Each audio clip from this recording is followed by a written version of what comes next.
You know what I'm liking about this arc? The new characters, the surprising rules, the constant reminder of said rules, the powers that are coming up, the resolve of some of these characters and why they're fighting, and the simple fact that, like stated in the chapter, we got people in here that have been making contracts with Kenjaku 200 to 1,000 years ago. And it's interesting because now we're just going to see different perspectives on how people act based on their timeline of when they were alive. So people being revived through contracts with Kenjaku, and through those contracts, someone absorbs that cursed object and they revive, and then we got people that are being gifted powers, right? Like a Sumiki, who now they weren't tuned to being cursed users, but now because of what's going on in the calling games and Kenjaku's manipulation, she's all of a sudden gonna be awakening her power, right? And as well as other people like Higuruma. This is very, very interesting, and I'm loving the way this is going, right? So let's get into it, guys, because I actually really love this chapter. It's got a lot of character. So let's get into it, right? So we're introduced to two people, right? And they're basically talking. The girl that's talking, she's like asking for a signal, and we get introduced to a character named Amai, which is um, the guy in like the first couple of panels, right? And the girl next to her, or talking to him, her name is, and I hope I'm pronouncing this right, Yu, Wan Yu. I think it's Wan Yu or Han Yu. I think it's Han Yu, right? Okay. So we'll just call her Han Yu, and then we got Amai. They're basically talking.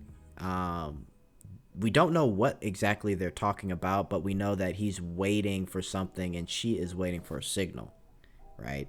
And she seems to be a little aggressive, right? So we move on, and we see that automatically, right off the bat, we know her curse power, her curse technique. It's this jet propulsion hair, which I'm kind of indifferent, but I like the idea that the power is like within her hair. It's kind of interesting, but I just find it so crazy that she's literally has her hair turns into a jet, and then literally she has like a jet propeller coming out of her hair. I guess it's just weird to me, but obviously it's based off of cursed energy, and she probably propels with cursed energy.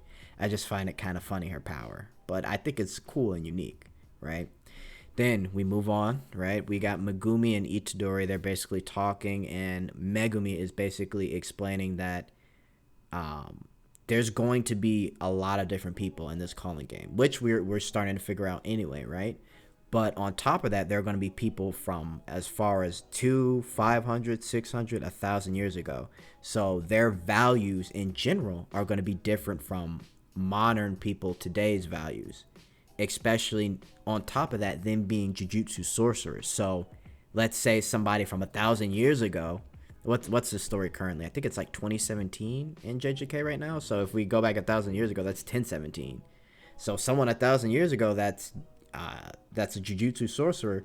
They're born and raised to fight. They love to fight. They want to die on the battlefield fighting, or they love killing. They don't value life. Like, their joy is fighting with sorcery, right? And Sukuna is kind of that way too. He's definitely evil, but he could be that way, and you kind of get that from him. So who's to say what these guys value in these different timelines that they've been in? And that's what Megumi's trying to explain. Like, be careful. The only people we can maybe talk to are those that are within our timeline, or those that have been like caught up in this game, like Sumiki, her sister, or his sister, right? Which makes sense. And then this is them walking in right before. So this is basically, because last chapter we got them saying yes to entering the calling games, but this is what they were talking about before they entered. Kogane pops up, he explains the rules, Megumi joins. Now remember, Itadori's already in the game. He's already in the game because of Sukuna. Well, at least that's what we theorize, because of Sukuna, right? That's what they were talking about a couple chapters ago. So Itadori's already in the game. Megumi enters the game And then they basically, he doesn't want the rules explained. Megumi, I want, and keep this in mind, Megumi's getting serious. He's got this serious look on his face. It kind of reminds me of Hunter x Hunter, that one episode, and it's a popular episode 111, where it's Morel, Killua, and Gon and the rest are about to like enter in the castle that Meruem is in, and he's like 3, 2, 1, go, and Gon's just got this serious like face like the whole time, like he's completely thinking one thing and he's ready to go at any moment. That's the vibe I get from Megumi, right? So they enter and immediately they're falling. So in Itadori's head, we see Itadori fall and he's like, oh, we got transported, or basically he's separated from Megumi. And it's explained that, and this is a cool little rule, and it's a general rule that's not in the culling game rules, but I find this interesting because it really goes to show how thorough Kenjaku was thinking ahead. Basically, there are 9 predetermined locations in each of these barriers, right? And keep in mind, they mention in this chapter that these barriers are bigger than Shibuya, so they're in big areas of Tokyo. It's crazy. Particularly this one in Tokyo. There are other regions and other areas, but this one in particular is huge. And he gets transported, he's falling, and we figure out, seeing Amai waving his wand, that okay, these guys are waiting for people to fall and, get transported in that area. So what's explained is that, and I'll read it here, those who target players who are still disoriented after their unexpected transportation, these people are the beginner hunters that are hunting for people falling down. And then we get a big old spread, right? We see Itadori notice a sparkle coming from the top of a roof, and the girl literally jets in head first at this guy. And at first I found it kind of funny again. I think her power is just kind of weird, but it's cool. But she literally dives head first in Itadori's chest, basically. And now this is crazy because they go through 2 buildings on some DBZ stuff, right? And he's still kicking. Now Itadori's a tough guy, so I'm not surprised he's completely okay, right? And Hanyu notices that, like, oh, this guy's tough. Most people would have been, basically done. And that's definitely true. Like, if that was Nobara, she probably would have been done. But since it's Yuji, it makes sense. And then she realizes that he's no ordinary person. And then she's like, okay, I gotta go. And she says, darling, let's meet up. But Yuji goes on the offense, throws a rock imbued with cursed energy, and gets her right in the right in the stomach there. And that looks like it hurt. And I don't know if she fell. I don't think she fell. Actually, you know what? At first I thought she like went in to get cover, but I think from that injury her power like deactivated and she just crashed, right? And then Yuji's basically like, okay, I need it, maybe I can ask her about Higuruma. And then another person appears, and this I found kind of funny. We got the jet head earlier, Wan Yu, and then we got this guy named Haba, right? And he's got a helicopter head. So definitely some weird powers. I don't know what this guy's going to do with the helicopter head. He can't exactly, rush in like a jet.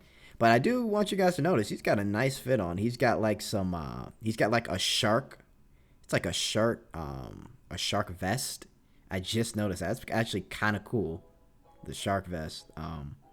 But I get what Gege is actually trying to do with this, because you know how they design certain helicopters and they'll have like a shark or, some type of animal on it. I get what he's trying to do, the same thing here. So it's a cool design. Both of them have cool designs either way, right? And then Itadori's like, okay, I can just ask him about Higuruma. So we got a fight about to happen. But apparently this Amai guy knows Itadori. Now, I tried to go back and look to see if we've seen this guy before. As far as I know, he wasn't in the cult club, and I don't know where else. Like, I really don't know where else if we've ever seen this guy. So I don't know about it there. Now, this next part is my favorite part, right? This is actually hilarious. And I'll explain why as we go along. So Megumi basically attacked this girl, right? And she's cute. She's definitely a cutie. And she says, why are you doing this to me? And then Megumi says, you attacked me first. And then he's talking in his head about being separated from Yuji and how Nue was looking around, couldn't find Yuji at all, right? And then he asks about Higuruma. And Higuruma, remember guys, is the guy with the 100 points. We saw him like 2 chapters ago. And then she's talking. She's like, men think women will do whatever they want once they hit them. And he's just ignoring it. Like, yo, answer me. And keep in mind, guys, Megumi is like, he's really trying to get going here. He wants to find Sumiki as soon as possible. So he's acting different based off of that fact. Because usually Megumi, he would be annoyed, but he wouldn't be this aggressive. And then she's like, oh, Higuruma's that guy with the 100 points. I do know where he is. And then, of course, we know what she's going to do next, right? She's going to try and make some deal. And he's like, say it. And she's like, say it, please. Let me know, please. So he wants... she's actually funny. She wants Megumi to say please. And, you know, he's like, just say it. And then she basically says, I want you to become my knight. So he or she wants him, Megumi, to protect her, basically, right? Now, I don't necessarily know what her intentions are. I honestly think she's gonna have a cool cursed power, but I just find it interesting, right? Because and I'll explain later, but let's kind of move on. But she's basically like, is there really no like room in your heart to even discuss this with me? And he's like, look, I don't have time. Hurry up and walk in front of me. And then he's basically telling her that, look, I'm not going to do anything of putting my life on the line for you if you're not telling the truth. And he basically says, if you're lying, you know what'll happen, right? And he says in his head, I'm different from Itadori. I don't mind earning 100 points. So Megumi is ready to go. Megumi is ready to go, and he's absolutely right. He is not Itadori, because Itadori, that's the last thing on his mind. He will avoid that whatever. Megumi is trying to get to his sister, and he doesn't care if we have to get 5, 10, 15 points, right? And then she says, stop calling me you. Call me Remy. So we've got Remy, new character. What I want to talk about is I like the dynamic between these two already. I think what's going to happen here is Remy is going to be, she's not necessarily a fighter, but she's going to have a unique power that may be able to help the both of them. And when she finds out that Megumi is looking for his sister, I think she'll turn a new leaf and really help him out. And I think she might be with us throughout the calling games, because I don't know. I just like the energy between them already, because Megumi doesn't have time for it, and she's getting annoyed by how aggressive he's being. So, and hey, you know, might be a new interest for Megumi. Who knows? But yeah, Remy seems cool. Hanyu and Haba, I don't know about them. Maybe Amai, we might get a little more with him, but I don't know about the others. But yeah, Fushiguro is definitely like that definitely reminded me of Gon and Hunter x Hunter. He doesn't have time. He's pissed. But yeah, guys, really great chapter. Let me know if you've got any questions in the comments. I really look forward to the coming chapters now, because we've got some new people and we've got a lot of unknown things happening each chapter. So yeah, we'll wait and see till next week. Let me know what you guys think in the comments.